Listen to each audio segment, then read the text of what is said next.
Bismillahirrahmanirrahim. Assalamualaikum warahmatullahi wabarakatuh. Perkenalkan, nama saya Putri Melani dari kelas manajemen C.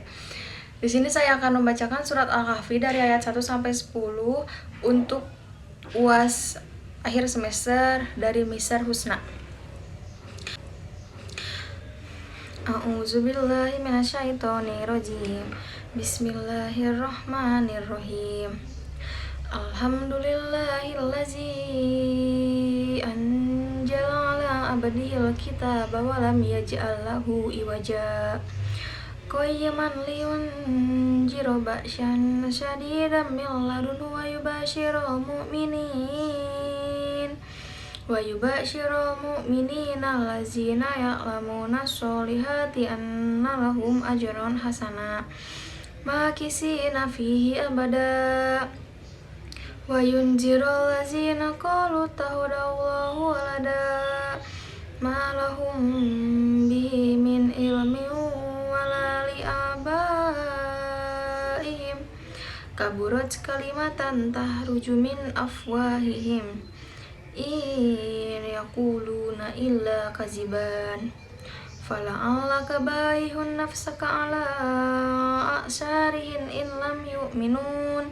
in lam yu'minu bihadzal hadisi asafa inna ja'alna ma'alal ardi jinatan laha linabluwahum ayyuhum ahsanu amala wa inna laja'iluna ma'alaiha sa'idan juruja am hasibata anna ashabal kahfi wa raqimi kanu min ayatina ajaba id'awa fityatu ilal kahfi faqalu rabbana atina min ladunka rahmah wa hayyi lana min amrina rasyada. Sadaqallahul azim.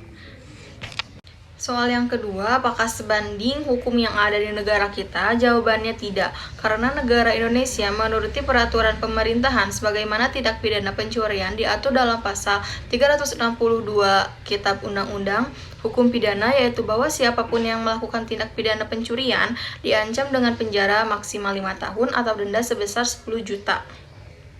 Di sini apakah dosa pemerintah yang tidak sebanding dengan ajaran Islam? Ya tentu dosa kalau dilihat dari ajaran agama Islam, tetapi pemerintah juga tidak sembarangan menetapkan peraturan hukum pidana. Intinya soal yang kedua, pahlawan muslim di Indonesia. Saya memilih Pangeran Diponegoro. Nama kecilnya ialah Raden Mas Ontowiryo, lahir pada 11 November 1785 di Yogyakarta. Ia adalah putra Sultan Hamengkubuwono III. Pangeran menyetujui campur tangan Belanda dalam urusan kerajaan.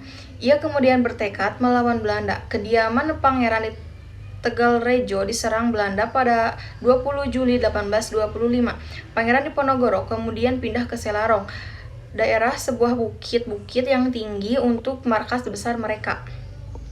Perjuangan Diponegoro mendapat dukungan dari kalangan bangsawan, ulama maupun petani. Ulama besar Kiai Mojo dan Sentot Alibasah Prawiridjo menggabungkan diri pada barisan Pangeran Diponegoro dengan menjanjikan uang sebesar 20.000 ringgit Belanda mencoba menangkap Pangeran Diponegoro. Usaha Belanda gagal. Belanda kemudian menjalankan siasat licik lagi dengan pura-pura mengajak berunding di Magelang pada tahun 1830. Dalam perundingan tersebut Pangeran Diponegoro ditangkap. Selanjutnya Pangeran Diponegoro dibuang ke Manado. Selanjutnya dipindahkan ke Ujung Pandang dan meninggal di sana pada tanggal 8 Januari 1855. Bentuk sikap Rahmatan lil Alamin adalah menerapkan sikap toleransi, menjauhi sikap diskriminatif, peduli terhadap sesama, dan membuang sampah pada tempatnya. Itu adalah sifat sederhana dari Rahmatan lil Alamin. Dan jika ada yang kurang percaya, itu kita bisa berusaha untuk bilang kepada dia bahwa kalau kita melakukan hal sederhana seperti ini, kita dapat pahala. kita mendapat pahala. Dan kalau dia nggak percaya, asal kita udah bilang, kita juga dapat pahala. Soal yang terakhir, pernikahan beda agama di Islam itu sangat tidak sah dikarenakan Allah secara terang-terangan di dalam Al-Quran menikah beda agama itu sangat haram, karena perkawinan laki-laki muslim dengan wanita ahlul kitab menurut kaul mutamad adalah haram dan tidak sah. Perkawinan antara pemeluk agama tidak diatur dalam undang-undang perkawinan.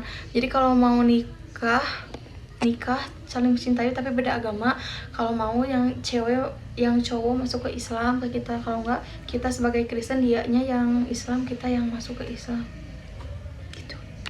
Allah berfirman dalam surat Al-Baqarah ayat 221 yang mengandung arti, dan janganlah kamu menikahi wanita-wanita musyrik sebelum mereka beriman, sesungguhnya wanita budak yang mukmin lebih baik dari wanita musyrik walaupun dia menarik. Sekian, wabillahi taufiq wal hidayah. Wassalamualaikum warahmatullahi wabarakatuh. Mister, maaf kalau misalnya masih kurang.